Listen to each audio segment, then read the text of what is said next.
Rato é uma designação comum para diversos pequenos mamíferos pertencentes à ordem dos roedores, assim como um nome genérico dado a diversos mamíferos roedores pertencentes às famílias Muriadae, Cricetidae.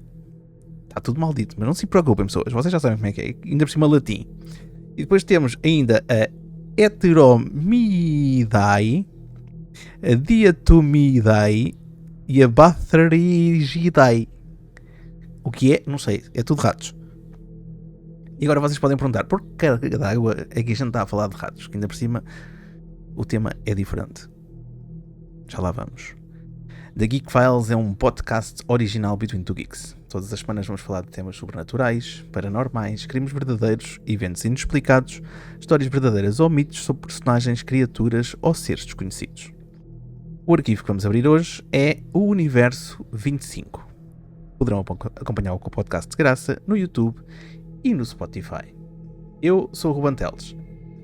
E tu, como és estagiária, tens de ter o teu nome, que ainda não sabes esta parte. Eu sou a Catarina, né?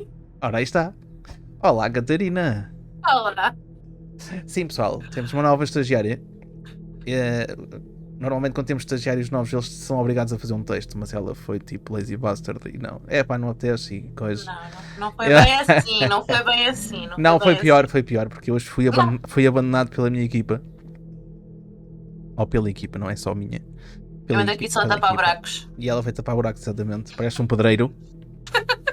Vai tapar os buracos que os outros recusaram-se a gravar comigo. Então, pronto, ela entrou em estágio mais cedo do que era suposto. Por isso, bem-vinda, Catarina. Espero que gostes. Obrigada. Espero que o nosso pessoal lá em casa também goste de te ouvir. E hoje vamos falar de ratos. Ratos, assim, aquelas coisas assim. Ratos. Sabes? Ok. E aqueles nomes. Pessoal, eu não vou dizer mais nomes em latim hoje. Já chega aquelas famílias todas de ratos que eu disse há bocado. Mas se vocês pensarem bem, o que é um rato? Sabes o que é um rato, não sabes? Opa, imagina. Para ti, o que é um rato? É assim, eu sou uma pessoa um bocado... Eu gosto de animais, então para mim um rato é aqueles bichinhos fofinhos que, quando eu era criança, a minha avó espalhava veneno para os matar e eu levava no focinho porque via lá os ratinhos coitadinhos estendidos e queria-lhes pegar e dar vestinhas e... Então... E esses ao menos já não mordiam, já estavam sugaditos ali na paz do Senhor. Não faziam nada. Pronto, entretanto aqui onde eu moro tem muito campo e os ratos são mesmo muito fofinhos, parecem hamsters. Pronto, os ratos do campo são diferentes das ratos asquerosos nojentos que existem nas cidades. Eles não têm a culpa, atenção pessoal, não têm a culpa, porque eu sei para dizer que eles são muito inteligentes. São, e inclusive são uns animais de estimação muito bacanos. Para quem gosta de roedores, ter uma ratazana em casa, eles são muito inteligentes, dão-se muito com as pessoas e dá para treiná-los como se fosse um cão. Pronto. Eu tenho uma amiga minha que tem 2 ratazanas.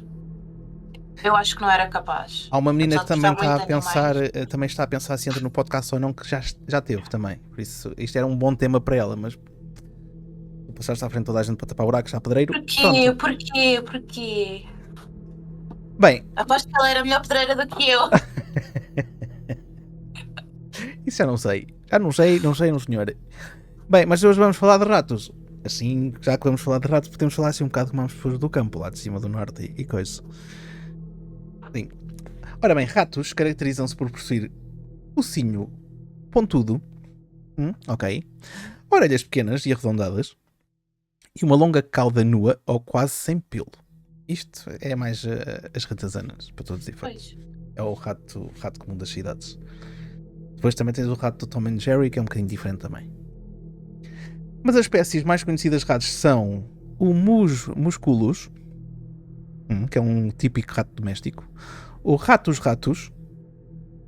e ratos... Eu pensava que não ia dizer mais cenas em latim e estava a fazer mais porcarias. Parece que é estúpido, faço o texto e nem me lembro. Hein?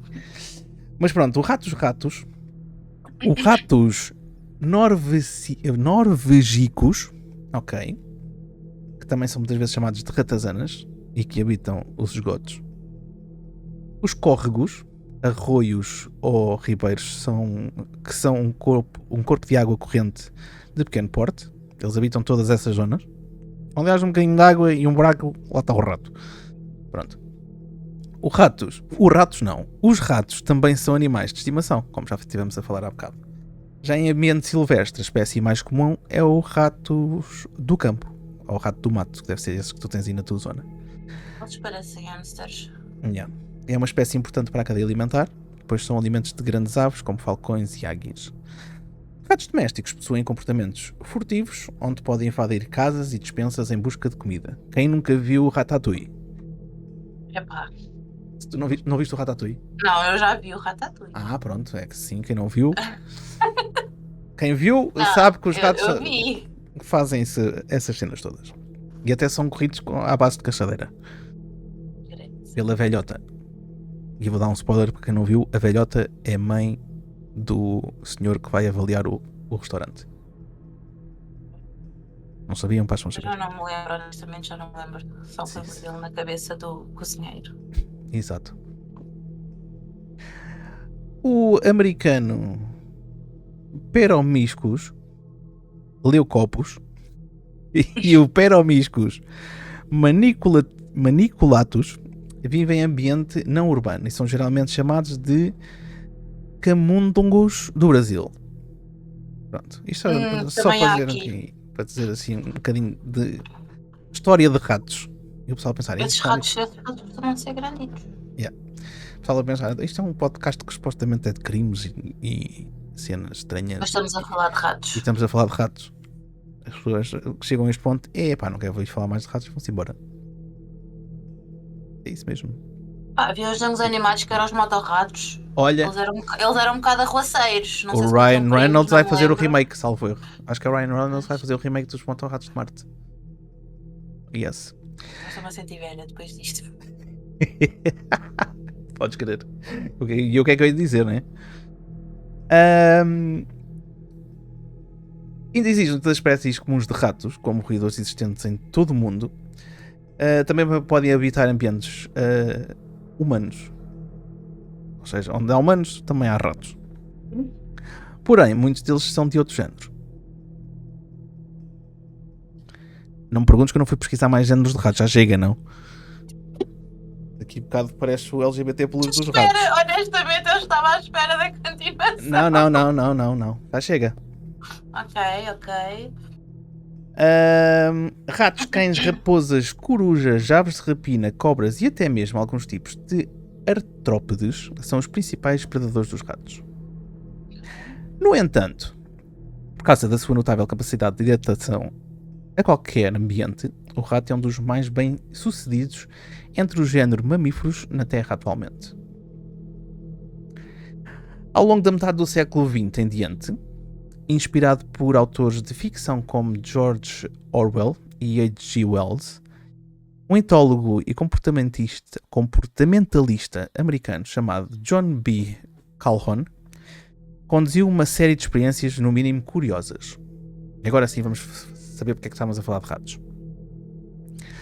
Ao trabalhar com ratos de laboratório, Calhoun arquitetava espaços fechados e milimetricamente planeados que, como ele mesmo dizia, a princípio eram como um jardim do Éden, isto é, ambientes vastos e ideais para a procriação com comida ilimitada, sem predadores naturais, até que mais tarde estes recintos se tornavam verdadeiras cidades dos ratos.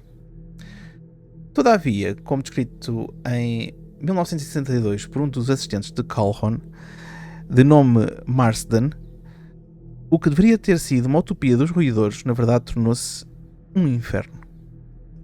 A esse processo de degeneração, Calhoun, em 1963, denominou de morte ao quadrado. Não sei, estava elevado a 2, uma coisa assim parecida. Uma referência bíblica dos versículos do livro de Apocalipse, que citam dois tipos de morte para o ser humano. A primeira como a morte do espírito, interpretado por Calhoun como uma perda da habilidade essencial para sobreviver, e a segunda como a morte do corpo. E já vamos perceber o porquê. O pessoal que está no YouTube está a ver passar umas imagenzinhas para terem mais ou menos a noção de como é que foi a experiência e como é que era o ambiente dos ratos. Por isso, pessoal que nos ouve no Spotify, deem lá um saltinho só para verem as imagens. Esses ambientes tinham edifícios, escadarias, corredores e um movimentado centro da cidade. Os espaços eram planeados pelo pesquisador, notavelmente semelhantes a uma organização vertical de moradores na zona urbana, neste caso que estamos todos habituados. Prédios altos, corredores e comida no centro, que é os restaurantes. Uma combinação arquitetónica que provou, e até hoje ainda provoca, ou provocou neste caso, a questão acerca da similaridade entre os fenómenos observados em laboratório e o comportamento humano da sociedade. Pela natureza chocante de suas experiências, os estudos de Calhoun foram recebidos pelo público com críticas mistas. Alguns acusavam de não resistir à tentação do zoomorfismo, que é nada mais nada menos do que a tendência de generalizar o comportamento dos animais para seres humanos, enquanto outros o parabenizavam por reconhecer os hábitos primitivos que nós estamos sujeitos. Estamos a entender até aqui? Está tudo ok? Eu acho que, honestamente, os animais acabam por se adaptar àquilo que... À realidade deles. Exatamente. Então, eu não acho que seja muito diferente se... Ok, nós aprendemos a viver em prédios, em sociedade, portanto não é muito difícil eles também aprenderem a viver, não é? Uhum. Opa, mas isso também se for... Eles, assim, lá está, eles são super inteligentes e eu Paris e tipo, vi ratos que pareciam gatos, lebres, coelhos, sei lá o que é que aquilo parecia, pareciam cães. Eram ratos tipo, mutantes. Não, eram enormes, mas imagina, eles eram muito inteligentes. Uhum. Tu vias, eles não passam assim na estrada à toa. Tipo, ou seja, Já estão treinados para não levarem com o carro na cabeça. Eles tocam no botão para o semáforo ficar verde, mas eles efetivamente não atravessam a estrada à toa. Pois, já está geneticamente cravado na mente deles que aquilo é perigoso para todos os efeitos. Exato. Mas tu também podes ver que se formos pegar naquilo que eles estavam a dizer do zoomorfismo, os humanos também acabam por se adaptar a qualquer situação. Sim. É mesmo assim.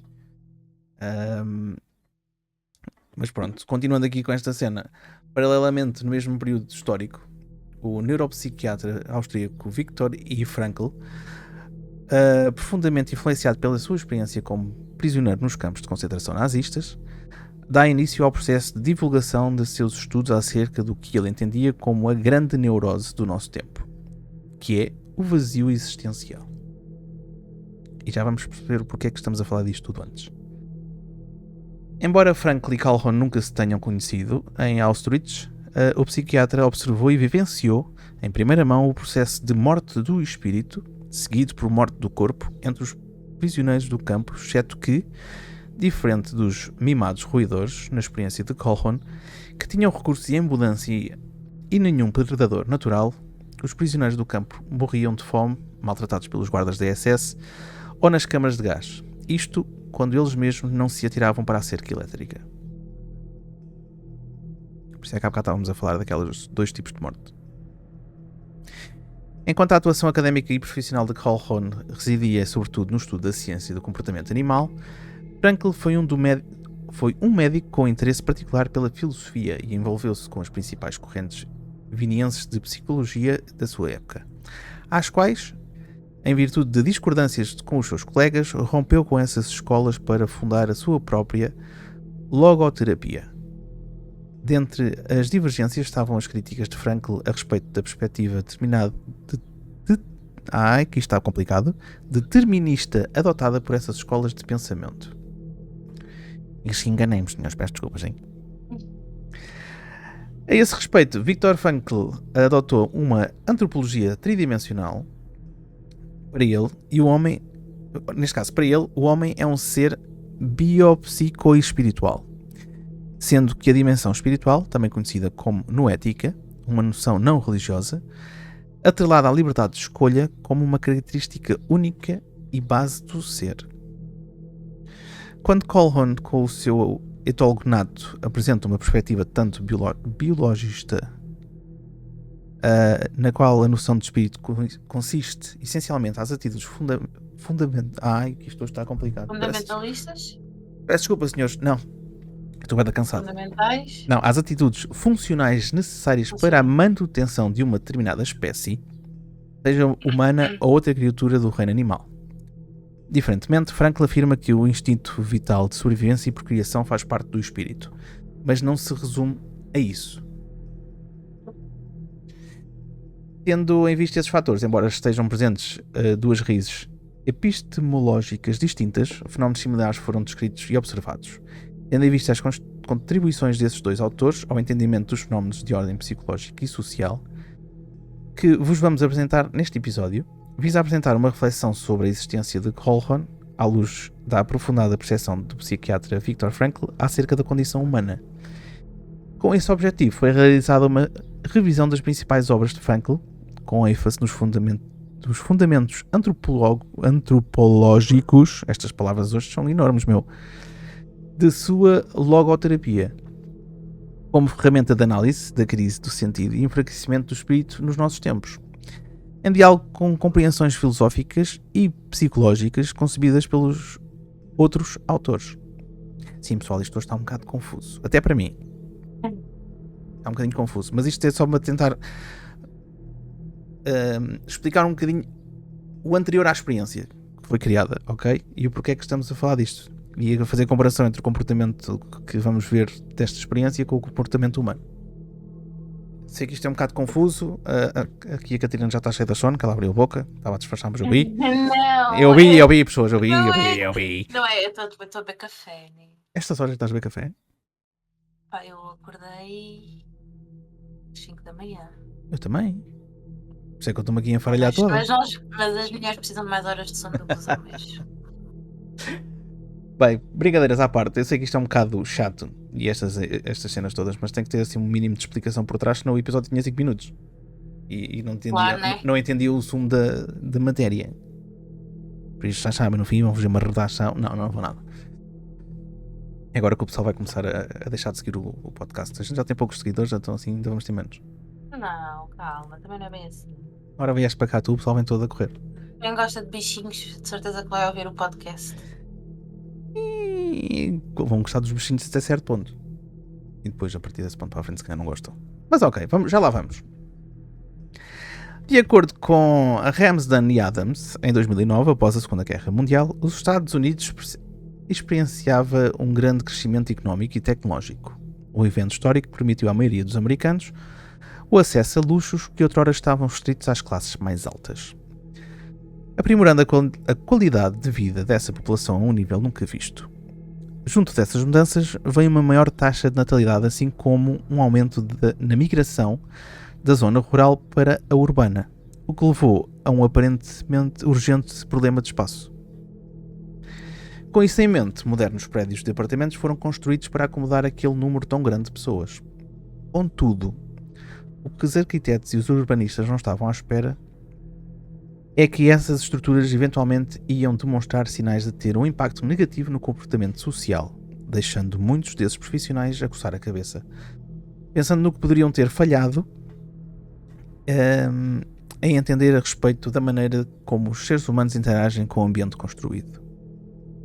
De acordo com o historiador Lewis Mumford, a explicação para o comportamento social negativo observado é que essas estruturas com estilo colmeia, formigueiro, que é aquilo que nós temos hoje em dia nos prédios, foram cuidadosamente construídas, tendo em mente como alocar eficientemente pessoas, exceto que os planeadores esqueceram-se de que eles não estavam a lidar com insetos, mas sim com mamíferos. Assim, ao estilo arquitetónico escolhido era insuficiente para as necessidades biológicas humanas, gerando necessidades que passam a servir como ponto focal de agressão organizada, que é o que vemos. Onde há muita gente e quando há aquelas cidades cheias de gente, há carimos por todo lado.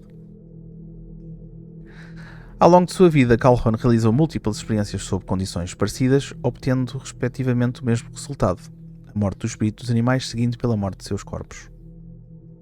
Embora Colquhoun estivesse particularmente preocupado com o problema de densidade populacional, pois temia pelas consequências da superpopulação mundial, Os estudos do etólogo contribuíram para um maior entendimento científico das possíveis implicações do excesso de interação social percebida pelo indivíduo como sem significado. Por exemplo, como o metro, o comércio, autocarros e escolas, à qual as pessoas estão sujeitas no dia-a-dia, sobretudo moradores das zonas urbanas. De facto, pela própria estrutura das suas experiências e analogias utilizadas, fica bem claro que Calhoun buscava entender mais do que o comportamento de meros roedores sob certas circunstâncias específicas. Mas antes de falar a respeito da notável similaridade dos fenómenos observados em laboratório e o comportamento desordenado do homem e contemporâneo. Exatamente. Agora o pessoal está a ver... estava a ver? Eu até posso puxar um bocadinho para trás lá no YouTube como é que era a imagem da experiência que ele ia fazer do universo de 25. Neste caso um desenho. Uma das experiências de Calhoun com a maior notoriedade criado na área do National Institute of Mental Health, em Maryland, foi utilizada para construir o que ficou conhecido como o Universo 25. Um sistema isolado, dentro de uma gaiola metálica com 2,7 metros quadrados e 1,4 metros de altura, aberta no topo, com comida e bebida em abundância, nenhum predador natural ou doença, e em outras palavras, como dizia Calhoun, que se tratava de um ambiente utópico, marcado por uma única limitação, que era o espaço. Na experiência, a população que tinha começado apenas com 4 ratos duplicava a cada 55 dias e crescia de maneira saudável, até que, quando restava pouco para que a experiência fizesse o seu primeiro ano de idade, no dia 315, um colapso social na cidade dos ratos se instaurou e o crescimento populacional foi severamente lesado. No dia 600, a população começou a cair em números e a gaiola que tinha sido desenvolvida para suportar 3.840 ratos atingiu um valor máximo de 2.200 criaturas, mas, nessa altura, completamente incapazes de procriar. Mas diante deste cenário surge a seguinte pergunta: o que pode ter acontecido, visto que tinham tudo para continuar a se multiplicar? Eles tinham o ambiente todo, tinham comida Mas não tinham liberdade. Sim, podemos pegar por aí. Mas se tu fores a ver, eles tinham tudo de borla. Não precisavam de se preocupar muito. Sim, mas imagina, eu vou dar um exemplo. Se eu estiver em casa, estou em casa, tenho internet, tenho comida, tenho tudo. Uhum. Mas se eu não puder sair de casa, se eu não puder pôr o pé fora da minha porta, sentir a chuva, ver o sol, eu vou enlouquecer. Estás a ter um flashback entre 2020 e 2022 por causa do Covid? Não, porque eu trabalhei nessa altura. Eu também, eu estive sempre fora de casa. Estive sempre fora de casa. Pronto. Mas é basicamente isso. É a mesma coisa. E porque é que imensa gente depois, durante e após a pandemia, entrou em depressão, os casais separaram-se? Exato. Foi difícil naquele ambiente, juntos 24/7. Yeah. É difícil, às vezes é difícil, não é?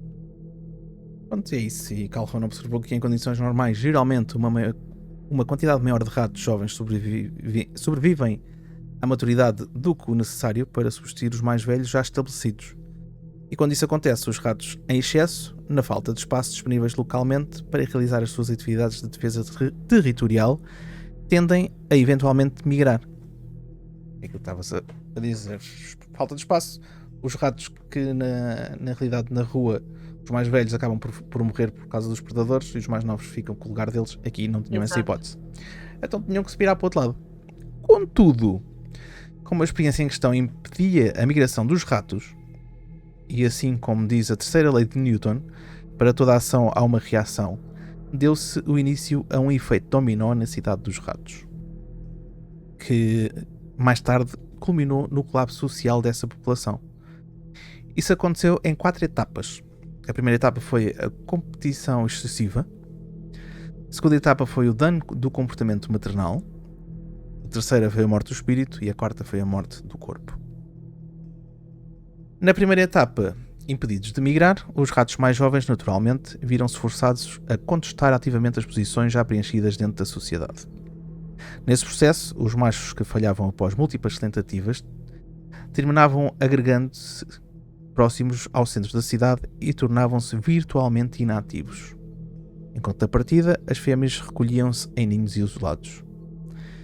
Frankl descreve apatia, desinteresse e depressão como alguns dos sintomas para o que ele chama de neurose do desemprego.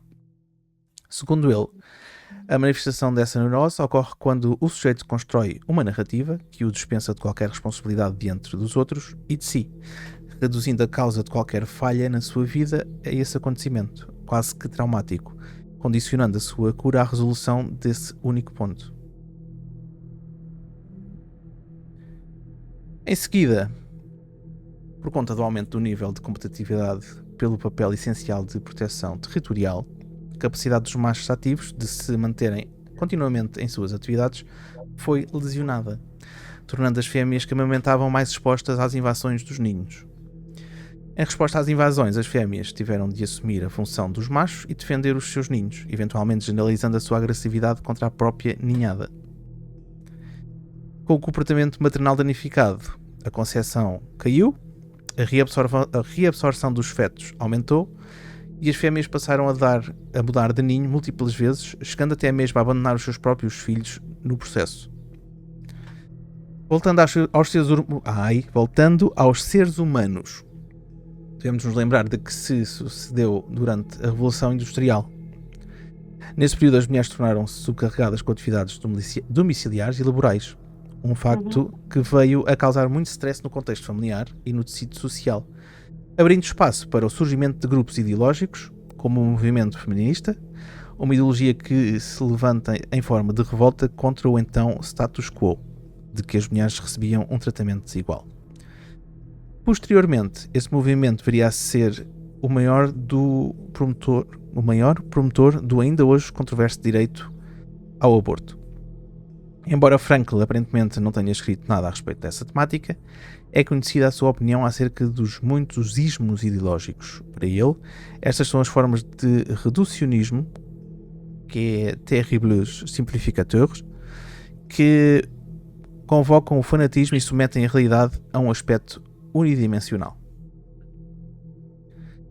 Após o dia 600 da experiência, todos os jovens ratos tinham sido prematuramente rejeitados por suas mães e crescido incapazes de realizar os seus comportamentos sociais essenciais. Particularmente, os machos perderam o seu propósito e não se preocupavam em reproduzir ou mesmo lutar. Eles somente comiam, bebiam, dormiam e lavavam-se. Lavavam-se, entre aspas, não é? Sim. Deixando... Estavam deprimidos. Exato. Deixando a vasta maioria das fêmeas sem reproduzir. Taditas, já viste? Elas querem coisas e eles... não estou para aí virado hoje. Mas imagina, se nós formos a ver bem, é o que acontece hoje em dia com o ser humano. Sim, É completamente. muito idêntico, é idêntico, exato. Sim, este tipo de comportamentos é bem parecido, mesmo. Daí esta experiência, se calhar, fazer tanto uma comparação com o comportamento humano nas cidades. Sim. É exatamente a mesma coisa. Se estiveres fechado durante imenso tempo, tu perdes a noção, perdes a vontade. Perdes tudo. Lá está, é aquilo que ele chamou a este tipo de situação a morte definitiva do espírito. É. Algo que Colhan se refere. Depois vem. Tu primeiro morres psicologicamente, espiritualmente, vá. E depois vem o resto, não é? É pá, sim. E depois é assim, os roedores nesta altura, e muitas vezes os humanos, aqui neste caso da experiência, eles estavam fisicamente perfeitos, mas não tinham motivação para fazer nada. Exato. Este fenómeno observado de Frankl alerta-nos para os problemas inerentes ao processo de perda dos conhecimentos acumulados das gerações anteriores. Uma tradição que orienta os homens à realização de valores, onde os valores são os meios pelos quais é possível um indivíduo encontrar o sentido para a sua própria vida. Para ele, a vontade de sentido é a motivação natural do ser humano de encontrar sentido no mundo através da construção desses valores. Acontece que, se há uma redução de oportunidades para a realização desses, maior se torna a probabilidade da vontade de espírito se tornar reprimida, desencadeando o vazio existencial. Está. Lá Ficam está. sem vontade de A sem fazer gente nada. cresce. E não é só isso, imagina. Tu cresceste com os teus pais a ensinarem-te uma data de coisas. Yeah. Ou seja, acontece o mesmo com eles, não é? Tipo, eles crescem com as fêmeas e os machos a ensinar o que é o quê. Sim. Se eles deixam de. Se elas têm as suas crias e as deixam, óbvio que eles vão ficar perdidos, não é? Sem saber que se calhar têm que construir um ninho. Né? Sim, porque eles acabam por fazer isso tudo a imitar os pais. Se Exato. as mães os largam porque estão a ver que o território delas estão a ficar em risco, exatamente, eles deixam de ter esse exemplo, digamos Esta assim. é bem triste, eu gosto bem de ratinhos, continuas. Eu disse que isto ia ficar pior para quem gosta de animais, ficava pior. Para ilustrar esse ponto, Frankl aponta para mudanças tecnológicas como a causa da extinção de múltiplas oportunidades de sentido, especialmente no contexto familiar. Ainda nesse assunto, o filósofo Olavo de Carvalho comenta sobre as consequências do vazio existencial, citando o fenómeno contemporâneo da adolescência prolongada, um comportamento que pode-se entender por muitos anos, onde o adulto se vê incapaz de viver por conta própria, agravado pela prosperidade financeira garantida dos seus pais, a restrição de vagas no mercado de trabalho e as exigências cada vez maiores dos empregadores. O pessoal hoje em dia cada vez sai mais tarde de casa. Exato, é porque as pessoas sentem-se incapazes de serem independentes. Mas lá está, o que eles estão aqui a dizer, o que eu fiz aqui na pesquisa também, esta que eu estava a dizer. Mas aí já nem é a parte familiar, é a parte social mesmo. Sim. A sociedade em si não te permite que tu tenhas um trabalho com um ordenado em condições para conseguires. Exato. Completamente. Porque hoje em dia o ordenado mínimo é uma tanga. Como é que o pessoal consegue viver com o ordenado mínimo? Se tiver que alugar uma casa, é praticamente o valor do aluguer, é o ordenado mínimo. Eu, por exemplo, aqui na Suíça, os miúdos a partir dos 18 anos, que é quando eles começam efetivamente a trabalhar, já vão morar sozinhos. Pronto. Porque conseguem efetivamente com um salário mínimo, conseguem pagar uma casa e depois lá está. As casas aqui não são como em Portugal, tu tens que pagar toda a parte, água, luz, aqui não, aqui está tudo incluído no valor da renda, então eles facilitam. É pá, sim. Lá está. Depois depende também lá está, depende de país para país. Mas eu, por exemplo, sei que vou dar falar dos ratinhos. Aqui ao pé de casa tem uma mata e está cheia deles, cheia.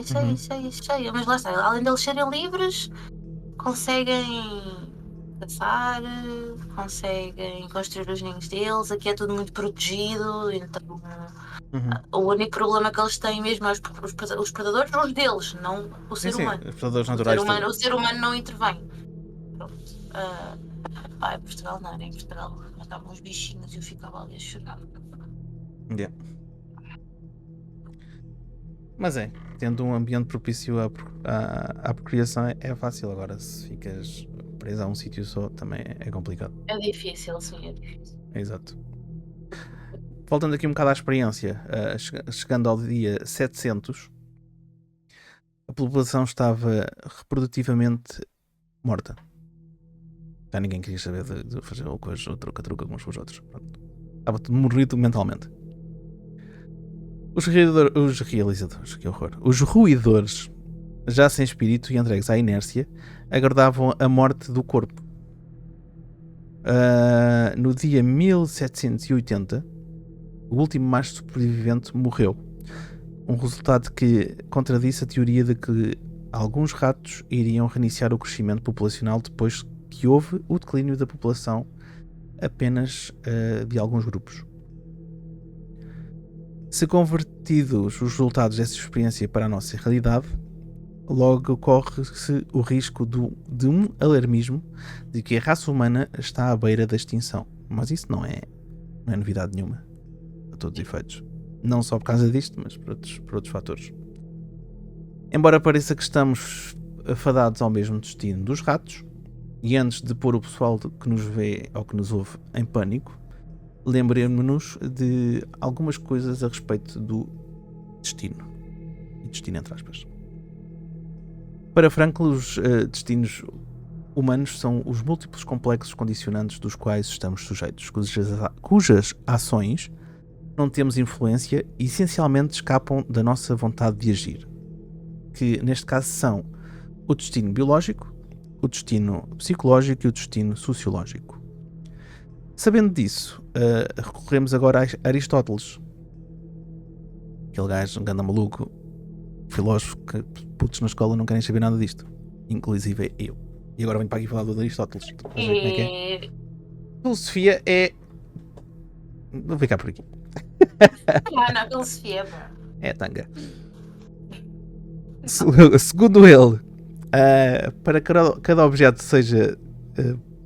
que cada objeto seja distinto, ele deve possuir uma natureza que o distingue das demais coisas. Mas isto é lógico, não é preciso ser um filósofo dizer estas coisas, não é? Sim, mas se ele não tivesse dito, ninguém iria pensar ou se calhar saber. Se não fosse o Aristóteles, dizia outro qualquer. Dizias tu, não é? Não. Então! Eu só digo estupidez. Pensando sobre a natureza humana, falamos então que há um conjunto de características que todos os seres humanos compartilham. Que estas qualidades os distinguem dos demais animais, vegetais e outras coisas. Nesse sentido, Frankl aponta que, diferente das demais criaturas, ser uma pessoa implica ter a capacidade de confrontar os destinos. Portanto, percebemos que há um elemento crucial que distingue, efetivamente humanizando, o que é a pessoa humana, isto é, a sua capacidade de decidir. Por muito que as nossas decisões às vezes não sejam as melhores.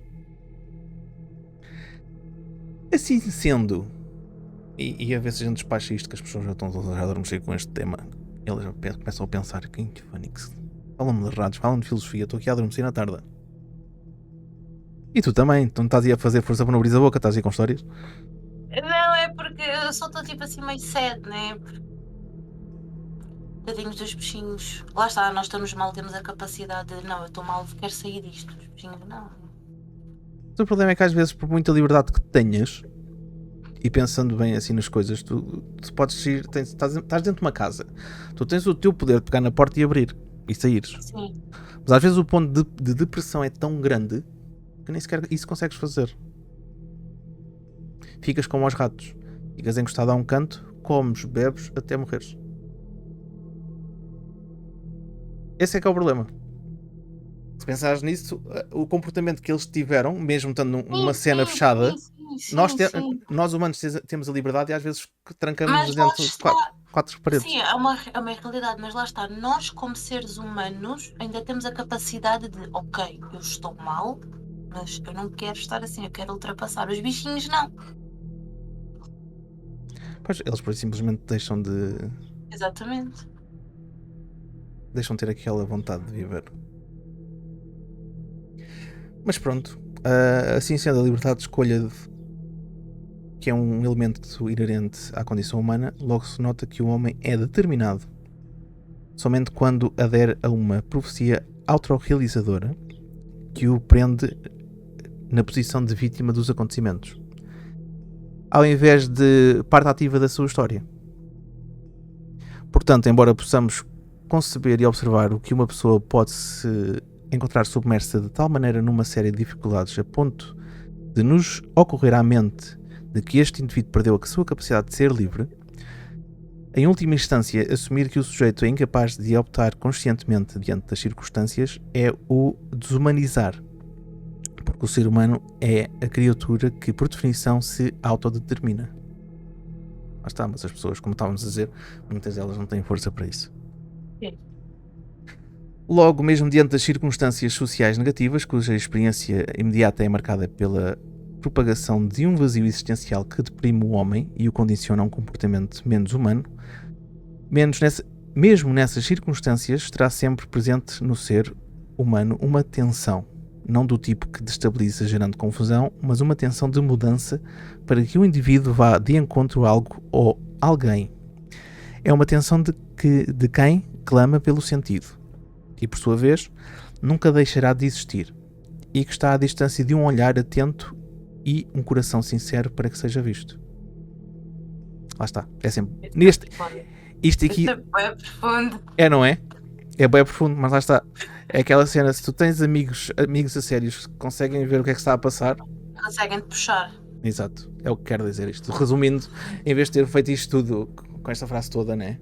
Podia ter dito só que se tiveres amigos, estás sabes. Se não tiveres amigos, Olha que feliz, já era. temos pena. Não, mentira.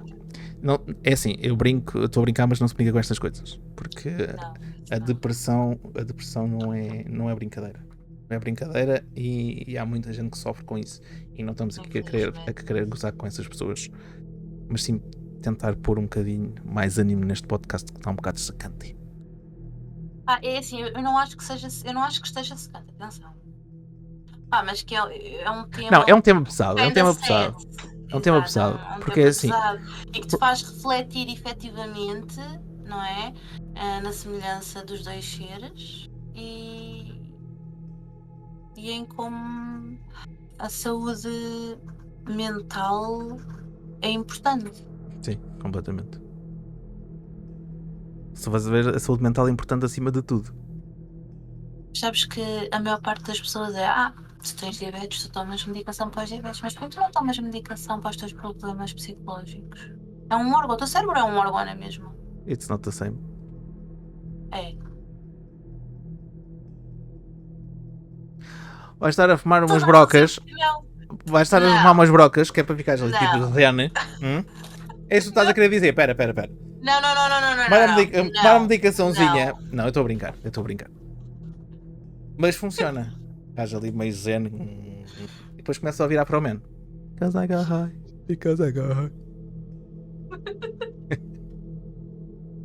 Meu Deus. Eu estou-te a ver a tua medicação. Estou.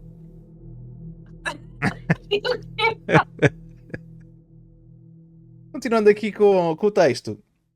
Do que foi exposto, podemos concluir que, embora os dois investigadores possuam bases teóricas diferentes, a tese de Colquhoun acerca do processo de degeneração de morte do espírito fortalece o diagnóstico de Frankl sobre a grande neurose do nosso tempo. De facto, hoje não se trata de mais uma frustração sexual, como dizia Freud, ou whatever, ou um sentimento de inferioridade, como dizia Alder, mas um vazio existencial que subjuga seres humanos à realização de comportamentos primitivos desumanizantes.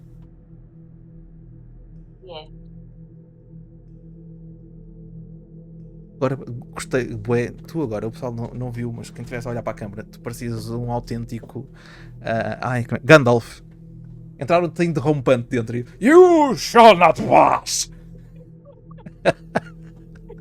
Imagina, eu avisei que eu ia estar ocupada. A gravar, ainda por cima. E o pessoal entra-te pela porta adentro. Exato. Eu reclamava. Tens de pôr um cartãozinho à porta a dizer You shall not pass. Aí é que entra toda a gente. A questão não é essa, isto também foi assim uma coisa assim feita meio... Sim, foi em cima do joelho, sim, foi. Exato. Pedreiro. Eu não estou pedreiro. Eu não estou preparada, eu não percebo nada de obras. Para tapar buracos.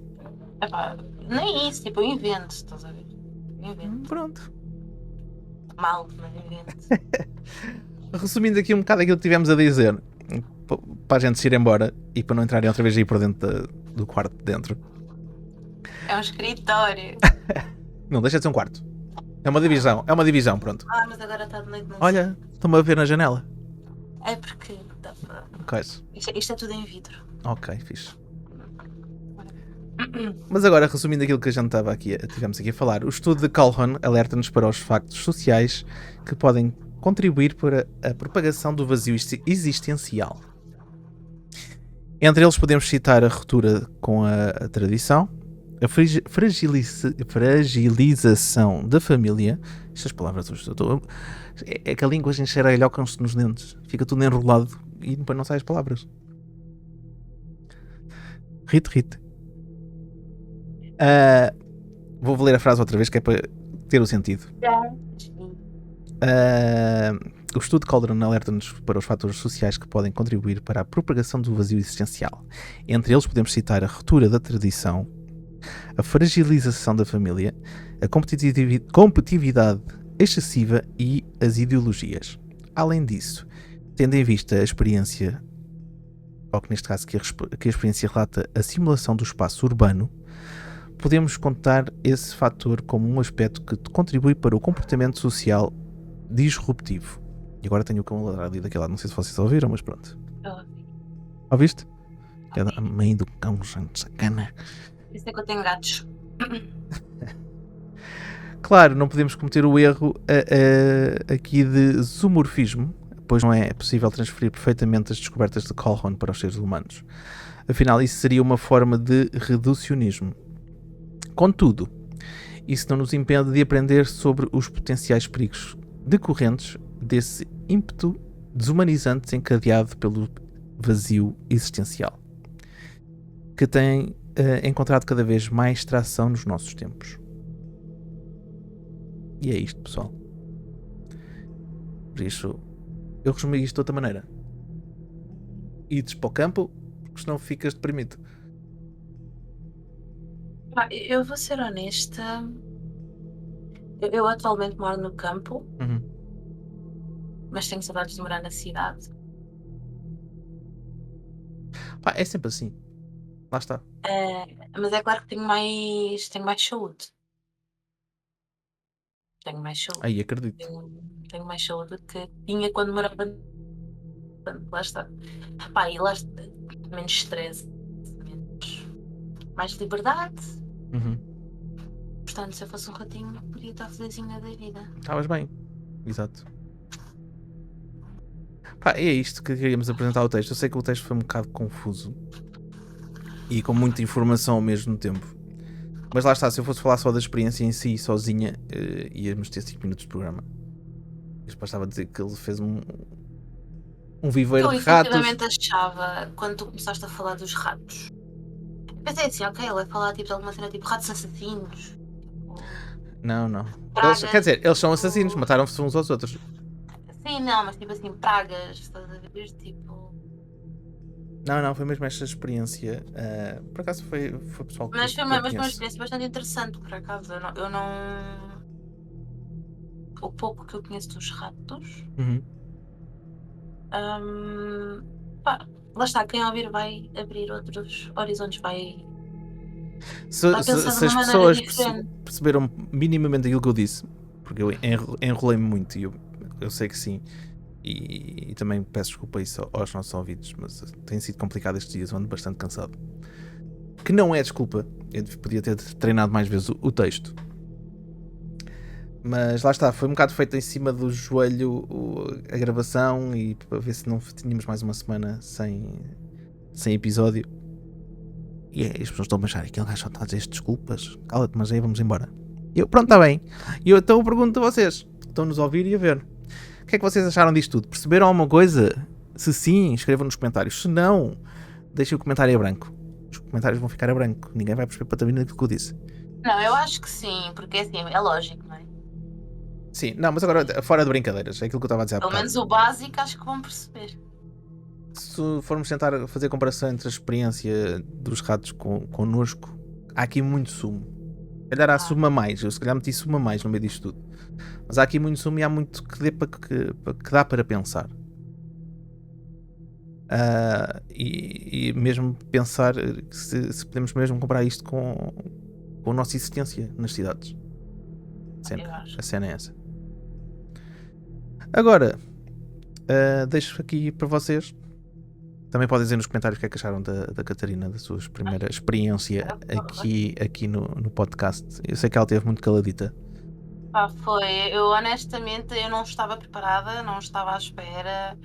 Também tem sido uma semana difícil. Tem sido difícil também, pois é como tudo. Nós temos as nossas vidas, nós fazemos, lá está, aquilo que eu costumo dizer, fazemos isto por hobby e às vezes é complicado jogar tudo ao mesmo tempo e não trazer os nossos problemas para aqui. Mas eu prometo, se houver uma próxima vez, eu tento vir mais preparada. Talvez a próxima vez tens de fazer o texto, né? Agora tens que ser tu a fazer a pesquisa, fazes a pesquisa, trazes o textozinho, Eu venho coisa, falar, não é? e vens falar para mim ou para alguém que queira gravar contigo. Pronto. Tá bem. É isso. Eu sei que ainda tens muita coisa para fazer, porque eu sei, tens aí umas coisas na escola e não sei o quê, mas falta o textozinho. E nós, se tudo correr bem, já sabem como é que é, pessoal. Voltamos na próxima semana com um novo tema, que será... Eu digo sempre isto e nunca digo às pessoas, porque também não sei. Mas fiquem para ver. E até lá já sabem, pessoal.